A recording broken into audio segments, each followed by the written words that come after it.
Hola, amable audiencia, desde la Plataforma Nacional de Youtubers, a través del canal de Tribuna, la Tribuna del Pueblo, les saluda su amigo Isaías Colunga Morales para informarles y comentarles lo que hoy es noticia. Y noticia es que en la medida que se acerca el fin de las campañas político-electorales para votar el 5 de junio para renovar el Congreso Federal, 15 gubernaturas, 21,000 presidencias municipales y 15 congresos estatales. En esa medida arrecia el golpeteo contra el enemigo a vencer, que es los candidatos de Morena. Y por ello pues se ha desatado, se ha acentuado, mejor dicho, una campaña de desprestigio en contra del gobierno federal, del gobierno que preside Andrés Manuel López Obrador. Pues al pegarle al presidente, le pega a los candidatos de su partido, de Morena. Una serie de acusaciones de que es ser un gobierno ineficiente, insensible, falta de experiencia, de respuestas, en fin, ya sabe, todo lo que se suele utilizar en campañas políticas para desprestigiar al puntero, y en este caso pues los punteros son los candidatos de Morena.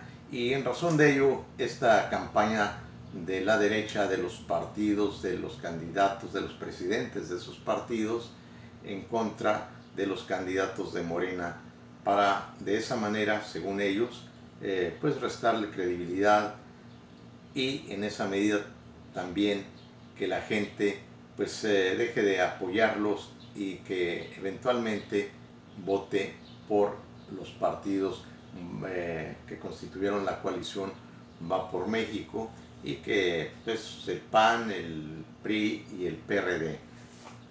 Pues bien, toda esta campaña, hay algunos puntos en los cuales hacen particular hincapié estos candidatos del PAN, PRI, PRD, como aquello de señalar que López Obrador canceló el programa de apoyos a las guarderías, y en algunos casos exageran señalando que desaparecieron las guarderías.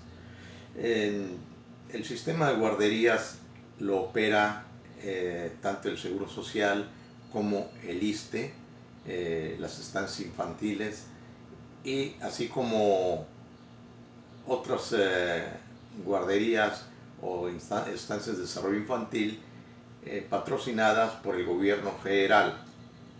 Pues bien, mire, la verdad es que los apoyos no han desaparecido. Lo que desapareció fue el indiscriminada utilización de los recursos para desviarlos para todo menos para lo que fueron destinados, que es para apoyar a los niños, a las madres que trabajan, y en esa medida pues que sea esto un apoyo realmente.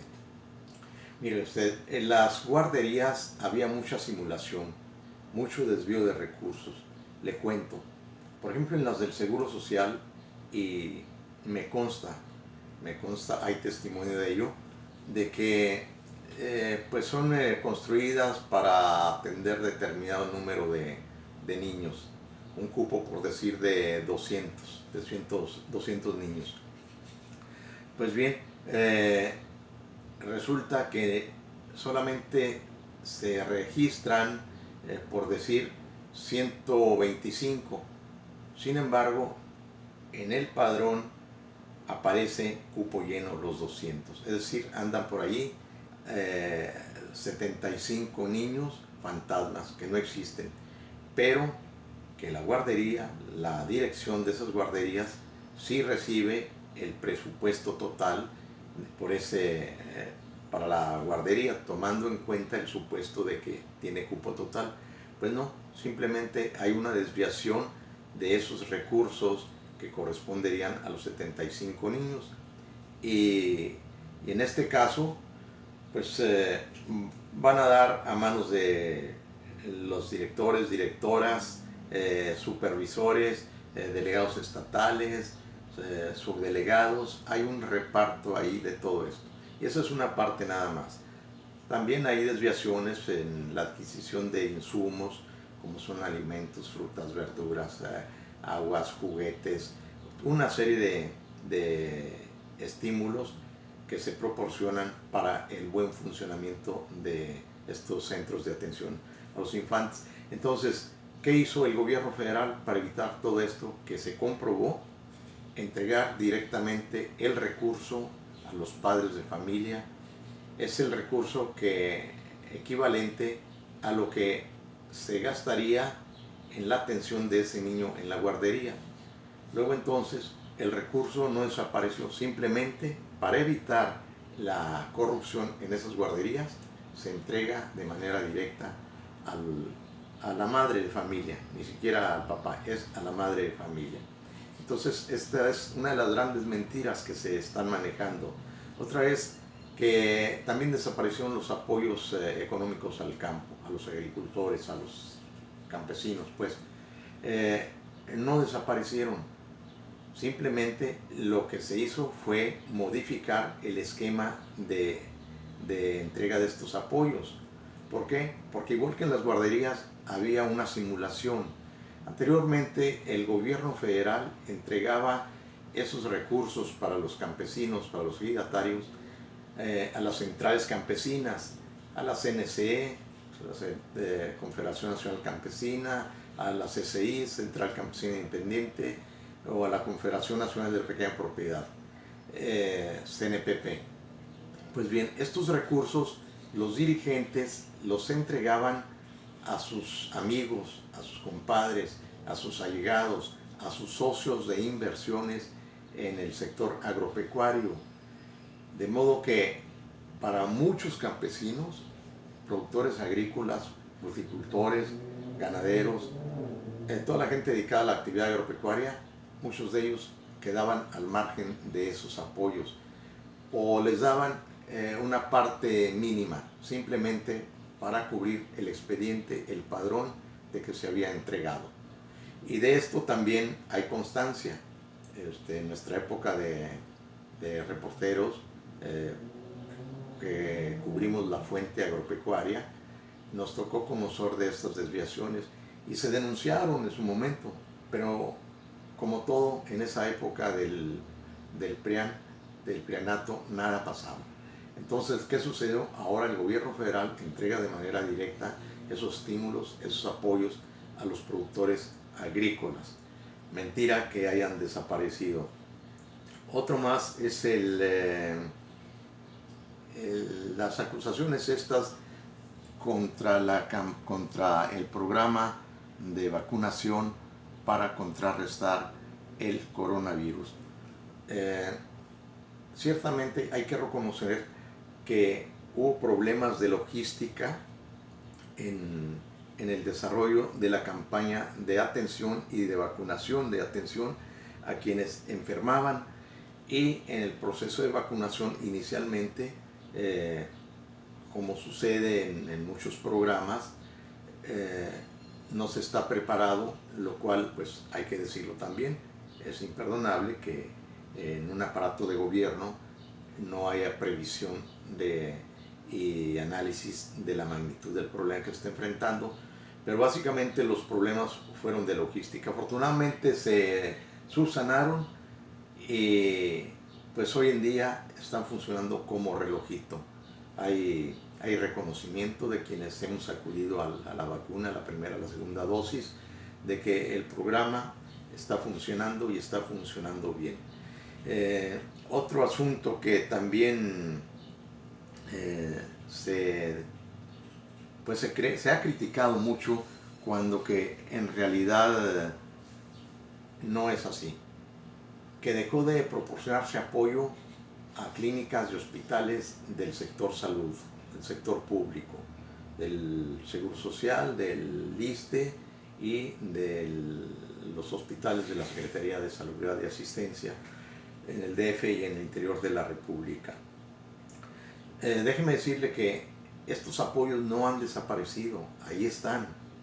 Antes bien, lo que se hizo es rescatar muchas de estas instalaciones que fueron construidas algunas desde el sexenio de Felipe Calderón, pero que no se terminaron, ahí quedaron las obras abandonadas. Y de ello, por ejemplo, en Tamaulipas, aquí en Corto, en Matamoros, tenemos el Hospital Civil, que se construyó a medias, y pues esto fue desde el gobierno de Peña Nieto. Estamos hablando de 8 años ya, de 6 años, ¿verdad?, que se inició la construcción, y es fecha que no se ha terminado. Ya el gobierno federal le entró y están en el proceso de terminación de la obra, del edificio y el equipamiento del mismo. Entonces, como este caso se encontraron en Durango, en Chihuahua, en Michoacán, en Baja California, en fin. Y esto nos habla de una práctica de corrupción dentro de este sistema de construcción de hospitales, de clínicas, porque el presupuesto fue asignado y ahí estuvo. Lo que sucede es que se desvió y en esa medida quedaron abandonadas muchas de estas obras. En contraparte, mire usted, y hay que decirlo también, los avances del gobierno de López Obrador. El salario mínimo. Como nunca en la historia de México se había dado un incremento sustancial a los mínimos. El primer año pues fue del 100%, o sea, una bendición de Dios esto para los que estaban, los trabajadores asalariados, los del mínimo. Imagínense, de 86 pesos, creo que era el salario mínimo, se va al doble. Ya el segundo año va al 20%. Históricamente los incrementos salariales en México, lo más que llegaron a significarse, y eso en las épocas pasadas de Echeverría, de López Portillo, pues fue del 5%, 5.5% máximo, pero nunca en la magnitud que se ha dado ahora con el gobierno de López Obrador. Respecto del dólar, tenemos estabilidad monetaria. O sea, el dólar a estas fechas, si no ha llegado López Obrador como presidente, estaríamos en 25 pesos por unidad. Y bueno, ahí andamos, no nos hemos desfasado más allá de los 21 pesos por dólar. Igualmente, no ha habido aumento de impuestos ni creación de nuevos impuestos.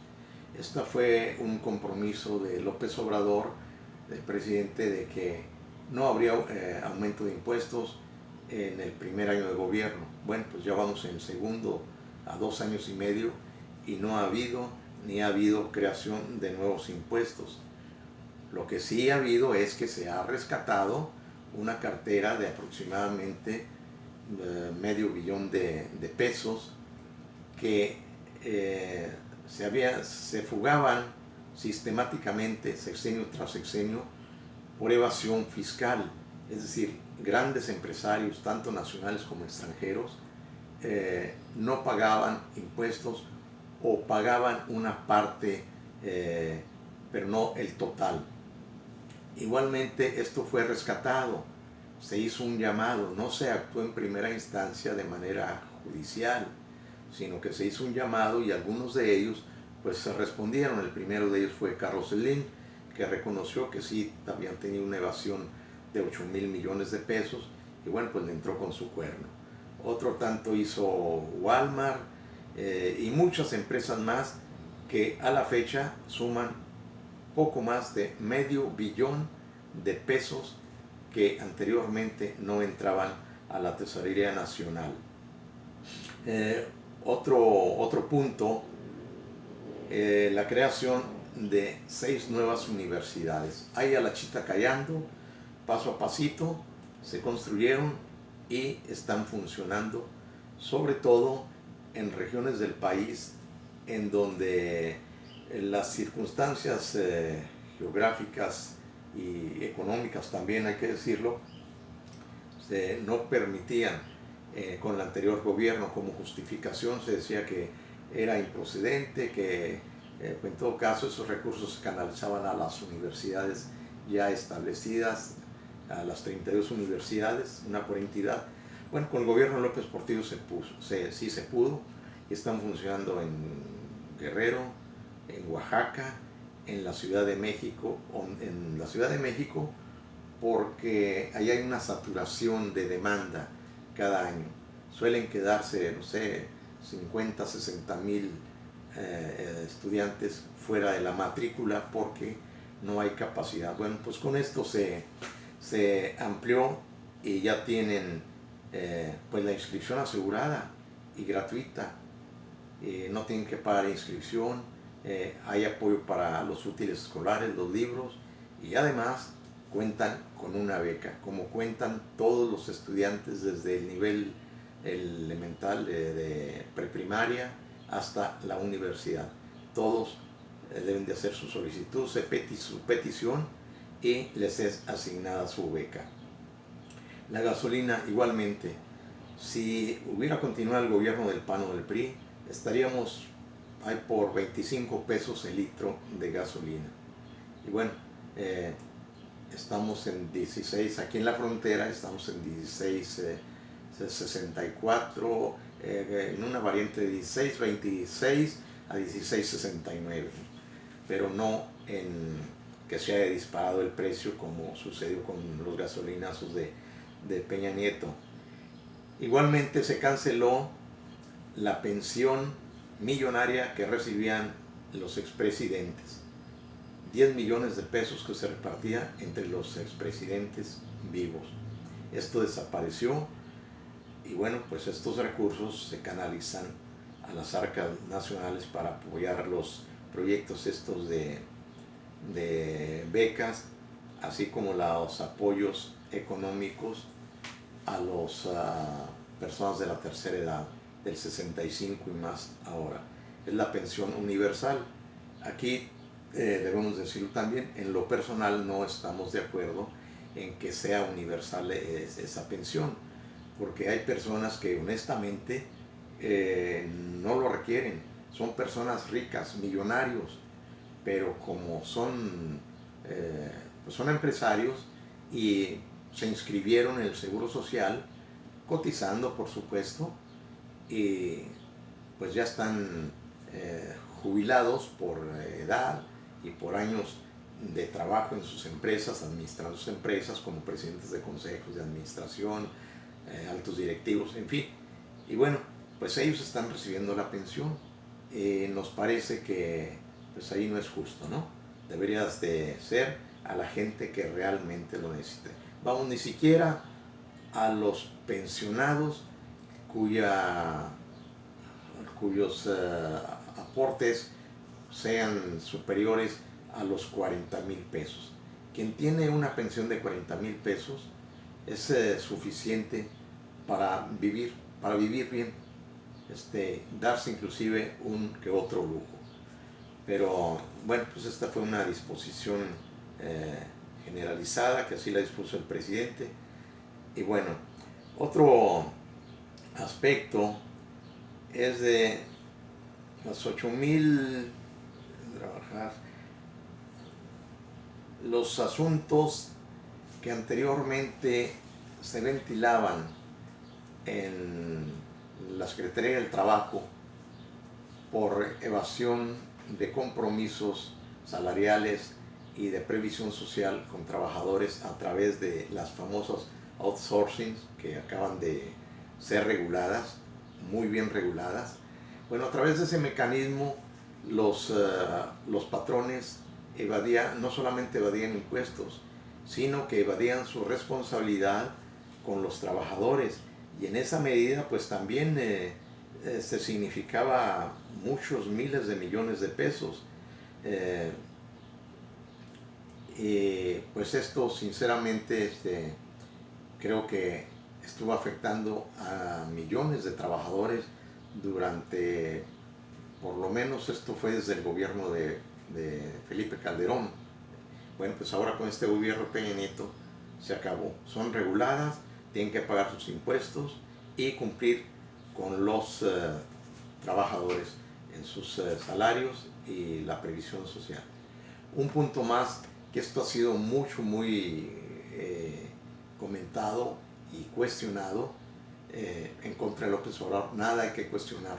Nos referimos al apoyo indiscriminado que recibían empresas televisivas como Televisa, Canal 13, TV Azteca en particular, y los periodistas íconos, los grandes columnistas, los de primera plana, que estaban subsidiados por el gobierno federal, en particular por el de Peña Nieto. Mire usted, en el último año, un apoyo de 50,000 millones de pesos repartidos entre estas empresas y los columnistas, los editorialistas de primer nivel, las vacas gordas, pues. En algo que el presidente, y que además en el argot periodístico así se le llama, el chayote. Ya vamos a explicar próximamente en qué consiste el chayote. El día de 7 de junio, con motivo de la libertad de prensa, vamos a abordar este asunto con lujo de detalles. Por hoy, simplemente subrayar que el presidente López Obrador desapareció esa prebenda millonaria a esta casta sagrada, a estas vacas sagradas del periodismo, a estos empresarios, y eso pues los tiene muy enchilados, y por eso es la crítica, el tiro por viaje al gobierno López Obradorista, y en ello pues pretenden llevarse entre las patas a los candidatos a diputados, a gobernadores, a presidentes municipales por Morena, y en esa medida a restarles credibilidad para que los ciudadanos no voten a favor de ellos. La información los ciudadanos la tienen a la mano, simplemente cuestión de que hagan un balance, hagan un corte de caja a 2 años y medio, y veremos que el saldo es positivo. Por supuesto, hay ineficiencias, hay deficiencias, hay mucho por hacer todavía, hay actos de corrupción porque pues están infiltrados también gentes del viejo régimen, y en la pirámide, en la base de la pirámide, pues también trabajadores, empleados, algunos directivos que no entienden la visión de país, de nación que queremos edificar con este nuevo gobierno, con la cuarta transformación, y pues siguen aprovechando sus posiciones para usufructuar de las arcas nacionales. Esta es una realidad, y bueno, pues ahí está la información, y si a usted le interesa profundizar más, pues entre a internet, a las plataformas del gobierno federal, y allí lo va a obtener. Amigos, por hoy les agradezco su atención, que nos hayan escuchado y visto, y si le gustó los comentarios, por favor, dele like, y nos vemos la próxima